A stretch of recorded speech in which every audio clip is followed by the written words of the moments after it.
Hello everybody, welcome back to the channel. This is Sean. Those of you that are following the channel saw that the last time we were doing Photoshop tips and tricks that I did text effects, and I used the effects panel in Photoshop for text, and I glimpsed at blend if, and I made a quote and I said, you know, this is a whole different thing. We're going to go through this on our own with another tutorial. Well, somebody on Twitter sent me a direct message and asked, can that be your next video? We want to know about the blend if slider. So I answered back and I said, sure, not a problem. Okay, so let's talk about the blend if sliders, as they are a very, very useful tool. We have a picture here of a silhouette of a tree. Okay, here we have the moon. I could quick mask this. I could quick selection tool. We're not going to do that. We're going to actually just pick this image up. We're going to drop it right into this image. I'm going to hit Control T. Of course, you don't have to do this, but I want to make my changes now. And I want to make the moon a little bit bigger. Okay. We're going to hit the check mark. Okay, now what did that do? That just made this layer bigger. But notice it changed everything. Okay, it changed layer 1. Okay. Now we're going to go to the effects panel, and we're going to go to blend options, and you notice here we have our blend mode, we have our opacity, we have our fill opacity. Okay, just like we did before. But now we notice that there's a blend if slider. Okay, there's two. Let's talk about this. How can I explain it?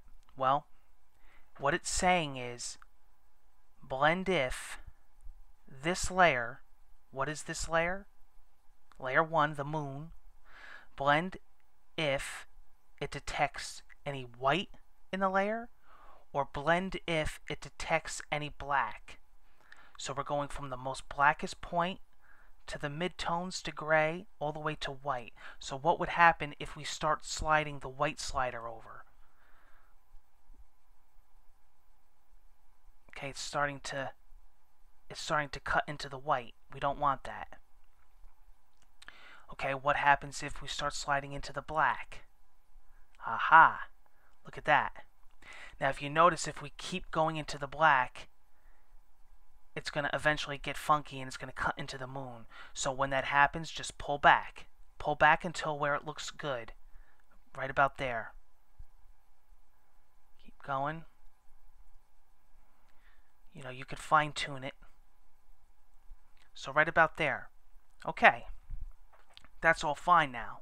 And we can reposition the moon later as a layer.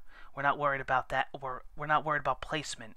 We're just worried about getting that moon and isolating the black away from it, which is what we did.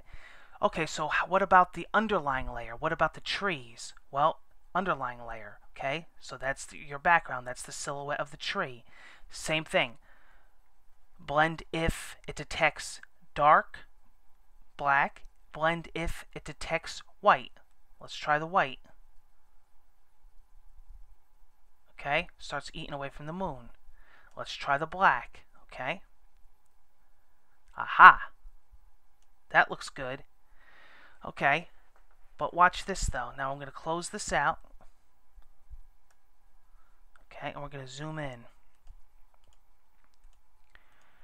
Now if you start nitpicking, you could say to yourself, look how nice and natural the leaves look on the original layer, and look how they look very sharp and contrasty on the moon. So we're going to zoom out.